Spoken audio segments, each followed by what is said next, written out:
느헤미야 4장 속에서 우리가 3장 속에서 그들이 어떻게 성벽을 중수해 나갔는가를 이렇게 보았고 4장에서 그런데 성벽을 건축해 나가는 그때에 회방꾼들이 있었는데 그들에게 어떻게 대처하면서 이 위기를 극복하였는가, 이것이 바로 그 당시 느헤미야와 이스라엘 백성들의 모습이지만 그걸 통해서 하나님은 우리의 모습을 보여주시고 계시다라고 이야기를 했습니다. 그래서 어제도 하나님의 말씀이 얼마나 중요한가, 영적 무기죠. 하나님의 전신갑주를 입은 자들로 살아야 되고 그것이 생명이 된 자의 삶을 살아야 된다라고 이야기를 했는데요. 이제 또 한편으로 또 다른 면을 우리에게 보여주고 있는 거죠. 자, 그렇게 성을 쌓고 있는데, 성벽을 쌓고 있는데 그때의 그들의 삶의 형편이 어떠했다고요? 그들이 지금 굉장히 경제적인 위기를 만났다. 그리고 참 불평하는 시대가 됐다. 어떤 면에서 내적 분열이 일어났고 불평과 불만이 가득 찼기 때문에 그들이 이제 목소리를 높이기 시작했다. 이 얘기를 들을 수가 있습니다. 5장 1절 보니까 그렇게 말씀하고 있어요. 그때의 백성들이 그들의 아내들과 함께 크게 부르짖어 그들의 형제인 유다 사람들을 원망하는데, 그죠? 자, 유대인들 때문에 그들이 절망 속에서 견딜 수 없어서 그 형제들을 원망했다. 원망의 이유가 뭐죠? 우리 7절에 보니까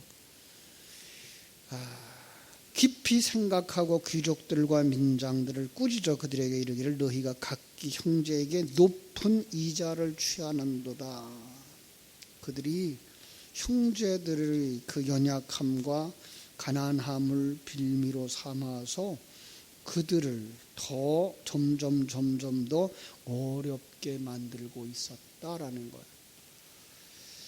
자, 이게 한 가족이고 한 형제고 한 민족이고 한 나라고, 그런데 불구하고 그들이 가지고 있는 것 가지고서 점점 더 부해져 가고 점점 더 빈약해져 가고 있는 그런 모습들이라는 거예요. 당시에 그들의 모습부터 먼저 보죠. 그들은 어떠했어요? 2절. 어떤 사람은 말하기를 우리와 우리 자녀가 많으니 양식을 얻어먹고 살아야 하겠다 하고, 토지도 없는 사람들, 기업이 없는 사람들이죠. 품삯을 팔아먹고 사는 사람들이 된 사람들이죠. 그들은 이제 그 일거리가 없어서, 이런 의미예요. 일할 곳이 없고 품삯 받을 곳이 없어서 이제 뭐 해야 돼요? 얻어먹고 살아야 되겠다라는 거죠. 오늘날 우리의 형편으로 말하면 일용직 근로자들, 정규직 근로자가 되지 못한 사람들, 이런 사람들의 형편과 같은 거죠. 그들은 점점 더 어려워져 가고 일할 것도 없고 돈을 얻을 것도 없고 그래서 우리는 동냥해서 먹고 살아야 되겠다 하는 이런 형편이 됐다. 3절 또 다른 사람들이 나와요. 어떤 사람은 말하기를 우리가 밭과 포도원과 집이라도 저당 잡히고 이 흉년에 곡식을 얻자. 이 토지가 있는 사람, 집이 있는 사람이에요. 그런데 불구하고 그들은 어려운 거예요. 요즘 말로 말하면 이제 집이 있는데도 불구하고 땅이 있는데도 불구하고 가난한 사람들, 하우스 푸어라는 말을 쓰죠. 이런 상황인 거죠. 경제가 안 돌아가고 있는 거예요. 그죠? 4절에 또 다른 사람들이 나와요. 어떤 사람은 말하기를 우리는 밭과 포도원으로 돈을 빚내어 왕에게 세금을 바쳤도다. 세금이 많아졌어요. 그래서 그 세금 때문에 그들이 빚을 지게 된 거예요. 상황이 아주 어려워진 그런 모습들이죠. 그러면서 그 결과가 어떻게 되어지죠? 우리 육체도 우리 형제의 육체와 같고 우리 자녀도 그들의 자녀와 같은데 이제 우리 자녀들은 종으로 팔리게 됐다. 우리 딸 중에 벌써 종된 자가 있고 우리의 밭과 포도원이 이미 남의 것이 되었다. 어느 날 시내를 이렇게 주행하다가 보니까 이 시대에도 전당포가 있더라고요. 놀랐어요. 자기들이 어떤 물건이나 이런 거 갖다가 맡겨놓고 돈을 빌려가는 그런 거 아니에요? 그리고 상당히 높은 이자를 주어야만 찾아오는 그런 것들로 알고 있는데 그런 일들이 이 땅에서도 일어나고 있더라고요. 이게 우리들의 모습은 아닐까? 그래서 그 느헤미야는 이제 내가 백성들의 부르짖음과 이런 말을 듣고 크게 노했지만 노하고 있을 것만은 아니라는 생각이에요. 그래서 그가 뭐예요? 깊이 생각하고 7절 중심에 생각하고 이렇게 말하고 있어요. 개역 성경은 그 귀족들과 민장들을 꾸짖어 그들에게 이르기를 너희가 각기 형제에게 높은 이자를 취하는도다 하고 대회를 열고 그들을 쳐서 그들에게 이르기를 우리는 이방인의 손에 팔린 우리 형제 유다 사람들을 우리의 힘을 다하여 도로 찾았거늘. 이거는 지난 그 개역 성경에서는 속량하였거늘이에요. 사다 놓았거늘이에요. 여기서 우리는 하나의 힌트를 볼 수가 있어요. 지금 느헤미야가 누구의 역할을 지금 하고 있는 거예요? 예수 그리스도의 역할을 하고 있는 거예요. 예수 그리스도께서 지금 우리를 어떻게 했다고요? 돈 주고 사서 피로 값주고 사서 우리를 데려온 거예요. 하나님의 백성으로 삼은 거예요. 그런데 불구하고 너희는 너희 형제를 팔고자 하느냐? 더구나 우리의 손에 팔리게 하겠느냐? 우리의 손에 팔리게 하겠느냐? 그들이 잠잠하여 말이 없기로 내가 또 이르기를 너희의 소행이 좋지 못하도다. 우리의 대적 이방 사람의 비방을 생각하고 우리 하나님을 경외하는 가운데 행할 것이 아니냐? 나와 내 형제와 종자들도 역시 돈과 양식을 백성에게 구워 주었거니와 우리가 그 이자 받기를 그치자. 왜? 이자 내는 것 때문에 문제가 심각해졌으니까. 자, 여러분, 여기서 우리 지도자들이 얼마나 중요한가를 우리가 볼 수가 있어요. 이걸로 말미암아 이제 문제가 해결되어지거든요. 참 지금 우리가 이제 대통령이 새로 바뀌어진 이런 상황인데 우리가 기대를 하죠. 전에 중국에서 이렇게 교회를 돌아보고 있을 때에 그 교회에 성가대가 한 10대 명 정도, 우리보다 저 규모가 더 적었어요. 그냥 뭐 연세 많으신 분들만 있었던 그런 성가대였는데 그들 속에서 그냥 교사가 지휘자가 나왔고 그들 속에서 그냥 반주자가 나왔을 때에 좀 뭔가 아쉽다라고 생각을 하고 있었는데 이제 그 미국 국적을 가진 우리 한국인 선교사가 내외가 들어와서 지휘를 하게 됐어요. 네. 몇 주가 안 지나서 목소리가 달라졌어요. 놀랍죠.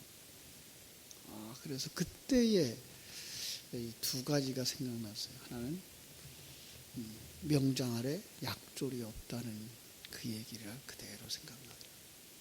지도자가 이렇게 중요한 거구나. 소리를 낼 수 있게 하기도 하고 그걸 끌어내지 못하기도 하더라는 거죠. 저는 지금 이 나라에 바로 그런 대통령이 되어줬으면 하는 생각을 하고 기도하고 있어요. 교회도 마찬가지라고 생각해요. 교회도 누가 지도자가 되어줘서 그 교회를 이끄느냐에 따라서 활발하게 움직이기도 하고 죽기도 해요. 영적인 세계로 들어가기도 하고 그냥 세속적인 종교화 되어지기도 한다고. 이걸 지금 오늘도 우리가 본문을 보면서 이걸 세상의 일로만 보고 정치하는 이들이 바로 이렇게 해줘야 된다. 교회를 이끌어가는 사람들이 이렇게 해줘야만 된다. 이 부분을 이야기할 수 있어요. 얼마든지 할 수 있어요. 왜냐하면 이게 세상적인 그릇이니까. 이걸 그릇을 통해서 우리에게 진리를, 지금 우리의 형편을 이야기하고 있는데 그 부분을 생각하지 못할 수 있어요. 우리는요, 그 단계를 넘어서서 하나님의 관점으로 볼 수 있어야 되고요. 이 사건으로 딱 끝나버린 사건이 아니라 어떤 사건들을 계속해서 지금 반복해서 설명해 주고 있는 영적 상태들이라는 거 우리가 생각해 볼 수 있어야 되는 거죠. 내 모습이에요, 이거. 내 모습. 거기까지 찾아갈 수 있어야 돼요. 그래서 여기서 아주 중요한 우리가 힌트를 있다고 그랬죠. 7절에서 뭐라 그랬어요? 8절이죠. 그들에게 이르기를 우리는 이방인의 손에 팔린 우리 형제 유다 사람들을, 여러분 모두를 우리의 힘을 다해서, 나의 힘을 다해서 사다 왔다, 속량해 왔다는 거예요. 그러니까 예수님이 자기의 몸을 다 팔아서 우리를 산 거예요. 그런데 우리는 지금 뭐예요? 우리끼리 그 속에서 서로 괴롭히고 있는 거예요. 여유가 있으면 어떻게 해야 되죠? 나눠 주어야 되는 거죠, 당연히. 연약하면 어떻게 되죠? 도와줘야 돼요. 있는 자가 도와줘야 되는데 그것을 기회로 삼아서 자기 배를 채우고 있는 모습. 이게 우리 신앙 공동체의 모습일 수 있고 내 속에 있는 어떤 영적인 상황일 수 있다는 거예요. 네. 주님이 그런 비유를 이야기한 적이 있죠. 어떤 아주 부자가, 주인이 자기 1만 달란트 빚진 사람, 이리 살펴보고 저리 살펴보아도 이 사람 도저히 빚을 갚을 수가 없어요. 본인은 내가 다 갚겠습니다 하는데 그 사람의 능력으로는 평생을 벌어도, 아니 자기의 있는 걸 다 팔아도 이게 얼마가 안 되는 거예요. 그래서 어떻게 해요? 다 탕감해 줬어요. 탕감이라는 말, 다른 말로 말하면 뭐예요? 그의 빚을 주인이 돈 주고 산 거죠. 그래서 그 사람이 이제 빚 없는 사람이 된 거죠. 속량한 거예요. 근데 이 사람이 나가다가 자기 친구 하나를 만나요. 100데나리온. 한 달란트에도 미치지 못하는 100데나리온 빚진 친구를 만나요. 그러면 그를 멱살 잡고 싸우는 거죠. 너 빚 갚아라.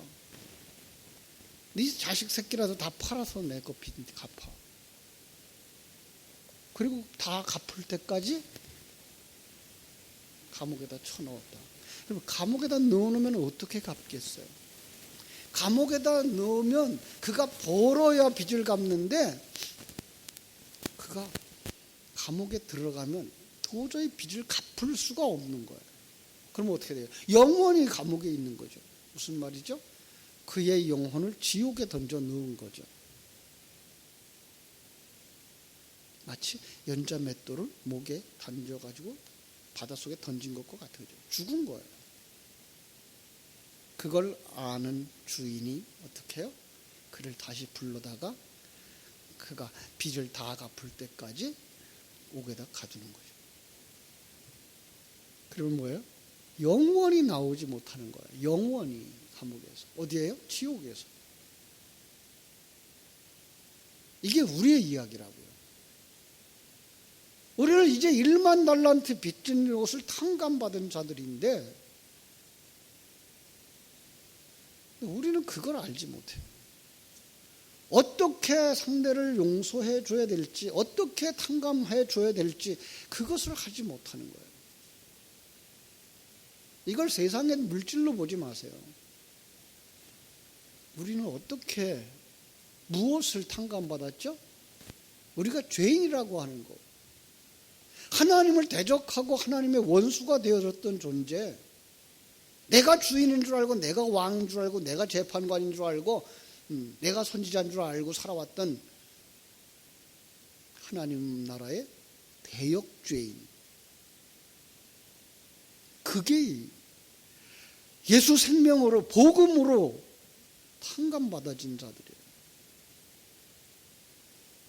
그럼 어떻게 해야죠? 저들도 거기까지 끌어들여야 되는 거죠. 저들에게 복음을 전해줘야 되는 거죠. 그거 안 하면 우리는 그들에게 빚진 자라고 말하는 거예요. 바울 사도의 고백이 그거예요. 나는 그들에게 부득불 복음을 전해야 되는 거예요. 안전하면 저 사람들이 하나님 앞에 사함받지 못하니까 저 사람들은 그냥 빚진 자로 남게 되는 거예요. 이 말은 다시 말하면 너희들이 그 복음을 깨달아 알았으면 그 복음으로 저들을 빚을 탕감받게 해야 되는데 너희들은 그걸 이용해서 네 배를 채우고 있느냐라는 거예요. 복음을 이해하지 못하고 있는 1만 달란트 탕감받은 자와 다를 바가 없는 거죠. 구원받았다라고 말하지만 복음을 제대로 이해하지 못한 성도들과 목사들과 같은 거죠. 진정한 신앙이 무엇인지 모를 때 제일 고약한 사람들이 강단에 서 있는 사람들이죠. 설교를 하면서 먹고 살아요. 이게가 자기를 홍보하고 자기를 세우고 자기를 자랑하는 일이 되어진다면 교회 안에서 봉사하고 있는 이들의 모습도 똑같은 모습이라는 거예요. 그 정말 예수 생명을 가지고 그 예수 생명을 드러내면서 저들로 하여금 은혜 가운데 들어오게 하고 하나님의 구원 가운데 들어오게 해 주어야만 저들이 빚을 갚고 자유한 자가 되어지는 건데 그걸 해주지 못하는 자들, 그 속에서 자기를 자랑스러워하고 자기를 드러내고 있는 그들의 모습이 뭐예요? 고리대금업자와 다를 바가 없다는 거예요. 너는 그래서 잘난 척하고 있을지 모르지만 저들은 하나님의 은혜를 체험하지도 못하고 자기들의 그 연약함과 부족함을 계속 가지고서 낮아지고 부서진다는 거죠. 우리는 복음을 가진 자로서 제대로 살아가고 있습니까? 지금 성벽을 쌓아가고 있다고요? 성전으로 지금 변화되어지고 있다고요? 그런데 형제들은 어떠냐 이 말이에요. 제대로 하고 있느냐 이 말이에요. 오늘 이 새벽에 바로 그거 점검했으면 좋겠습니다. 나는 정말 하나님 앞에 탕감받은 이 복음을 가지고 내 자녀들에게 저들을 복음 가운데로 인도하고 있는가? 내 형제들을 복음 가운데로 인도하고 있는가? 내 이웃의 형제들을, 친구들을 복음 가운데로 인도해서 그들이 하나님 앞에 사랑받게 되고 하나님 앞에 사함받게 하고 있는가? 그러지 못하다면 우리가 누구예요? 고리대금업자와 다를 바가 없다. 자, 그 일을 이제 포기하고 이제 뭐 하자? 그들을 복음 가운데로 인도해서 그들이 탕감받게 하자. 이게 10절이에요. 나와 내 형제와 종자들도 역시 돈과 양식을 백성에게 꾸어 주었거니와 우리가 그 이자 받기를 그치자. 왜? 이것 때문에 그들이 망하고 있는 거 아닙니까? 그런즉 너희는 그들에게 오늘이라도 그들의 밭과 포도원과 감람원과 집이나 너희가 꾸어준 돈이나 양식이나 새 포도주나 기름의 100분의 1을 돌려보내라. 탕감해 줘라.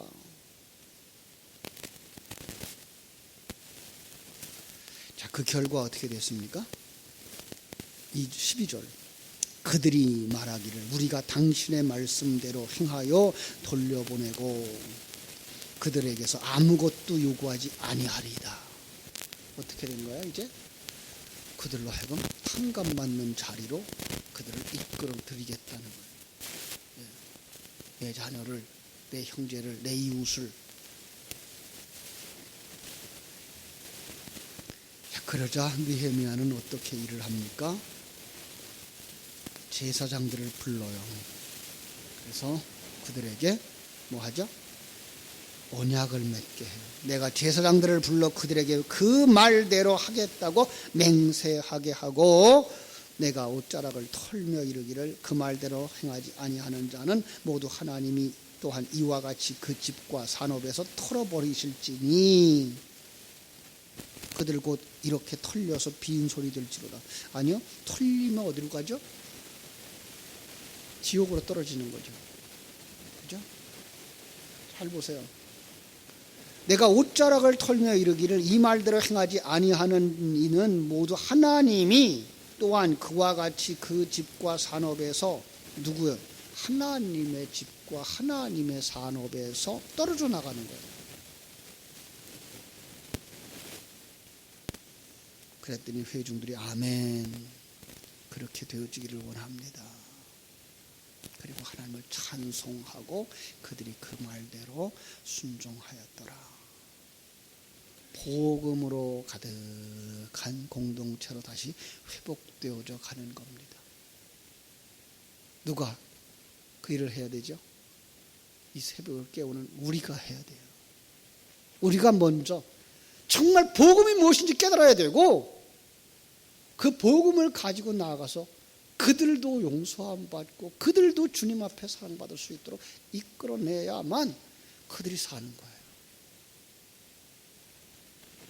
주님은 여러분을 피로 값주고 사셨어요.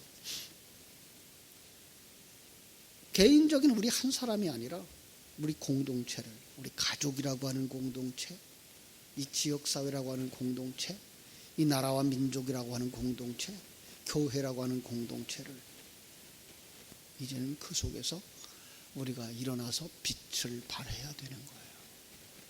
나만 예수 잘 믿으면 되는 거 아니고요. 내가 정말 예수를 잘 믿는 그 생명이 있다면 바로 우리 이웃에게 그들도 이 자리에 돌아올 수 있도록 초청해야 되는 거예요. 그게 생명 가진 사람들이고, 그게 축복의 통로고, 그게 생명의 통로인 거예요. 그 일을 위해서 먼저 우리 속에 하나님의 생명으로 채우셔야 돼요. 진리와 생명의 말씀으로 채우셔야 돼요. 그리고 지도자 된 자들을 위해서 기도하셔야 돼요. 지도자들이 힘을 얻고 그 일을 잘 감당할 수 있도록 교회의 목사님들을 위해서 기도하시고, 나라와 민족의 지도자들, 대통령을 위해서도 기도하시고, 그래서 정말 이 마지막 때에 하나님이 기뻐하는 교회, 하나님이 사랑하는 이 나라와 민족이 되어질 수 있도록 여러분 기도하는 이 새벽 되어지기를 주님의 이름으로 축원합니다. 기도하겠습니다. 하나님 우리 아버지, 이스라엘 백성들이 성전을 재건했다고, 성벽을 지금 지어 완성되어져 가고 있다고 말하는데, 속에서는 아버지 하나님, 그들이 생명을 가진 자들처럼 살아가지 못하고 가진 자는 더 부하기 위해서 남의 것을 착취하는 이런 상황들이 벌어졌다고요. 그때의 하나님의 지도자 바로 예수 그리스도는 우리에게 나타나서 이렇게 말씀하십니다. 내가 힘을 다하여 저를 피로 값주고 샀거늘 너희는 너희 형제를 팔고자 하는구나. 정말로 우리는 1만 달란트를 탕감받은 자 되었음에도 불구하고 형제들을 이 생명 가운데로 인도해 드리지 못하고 있다면 바로 그들을 용서하지 못하고 그들을 옥죄어 감옥에 던지려 하는 자와 다를 바 없다는 사실을 알게 해주시고, 나는 정말 복음을 바로 이해하고 있는지 이 새벽에 한번 점검해 볼 수 있게 하여 주옵소서. 내 속에서 하나님의 생명이 충만한지, 은혜가 충만한지, 감사가 있는지, 내 자녀들이 그걸 보고 있는지, 내 형제들이 그걸 보고 주님 앞에 돌아오고 있는지, 그들을 우리는 예수 안으로 초청하고 있는지, 그러지 못하고 있다면 우리는 복음을 깨달아 알고 은혜를 깨달아 아는 자가 아니라 종교 생활을 하면서 이 종교를 이용해서 자기 배를 채우려고 하는 자들일 뿐이라는 사실을 다시 한번 점검하며, 이제 이자받기를 그치고 정말로 돌려보낼 것은 돌려보내고, 탕감할 것은 탕감하고, 용서할 것은 용서하고, 저들을 예수의 생명 가운데 세울 수 있는 사람들이 되게 하여 주시옵소서. 우리의 믿음만큼 일할 수 있게 해주시고, 그 믿음만큼 일할 때에 아름다운 열매들을 보게 하시고, 하나님의 영광을 드러낼 수 있는 하나님의 사람들, 하나님의 생명을 가진 자의 살아있는 모습들을 이 현실 세계 속에서 펼쳐 보여줄 수 있는 저희들이 되게 해 주시옵소서. 오늘 하루도 교회를 위해서 기도할 수 있게 해주시고, 주의 종들을 위해서 기도할 수 있게 해주시고, 나라와 민족을 위해서 기도할 수 있게 해주시고, 대통령과 또한 함께 구성되어지는 내각을 위해서 기도할 수 있는 저희들을 되게 하여 주시옵소서. 물고 뜯고 하는 정치 시대가 아니라 서로 협력해서 나라를 세우고, 협력해서 교회를 세우고, 협력해서 가정을 세우는 이러한 자리로 돌아올 수 있도록 하나님, 그 속에 있는 예수 생명 가진 우리가 먼저 자기의 역할을 충성스럽게 잘 감당할 수 있게 하여 주시옵소서. 오늘 하루의 삶도 주님께 부탁드리며 거룩하신 예수님 이름으로 기도하옵나이다. 아멘.